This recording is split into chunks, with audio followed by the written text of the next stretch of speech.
හෙලව් ඔන්න මං අද ගෙනවා ඉනෙවෙක්ස් එකේ අලුතෙන්ම ඇවිල්ලා තියෙන ඉලෙක්ට්‍රික් කෙටල් එකක්. මේක ඉන්නේ IEKDL3 කියන මොඩල් නම්බර් එකෙන්.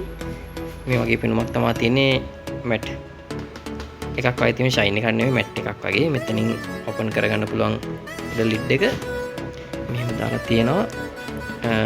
මේක ස්ටේන්ලස් ස්ටීල් එකක් ඉන්නේ 304 කියන ක්වොලිටි එකකින් ඉන්නේ. මේ අහලා තියෙන එක 304 කියන්නේ මලකඩ කන්නේ නැති මොඩල් එක. මේකෙන් හැබැයි වතුර ලීටර් එකක් නා රත් වෙන්නේ නැහැ. මිලිලීටර් 800ක් තමයි රත් වෙන්නේ. වොට් 1000ක් යනවා. Double line double layer body එකක් ඉන්නේ. කියන්නේ ස්ටීල් බොඩිය දෙපැත්තෙන් තියෙනවා. වටේට ප්ලාස්ටික් ලේ එකක් කියන අපේ හાર્ඩ් ප්ලාස්ටික් එක කියන්නේ මේ ෂයින් එකක් නෙමෙයි මැට් එකක්. මේක තමයි ඔටෝ ස්විච් එක ඔෆ් වෙනවා මේ රත් වුනහම. මේ වගේ තමයි තියෙන්නේ.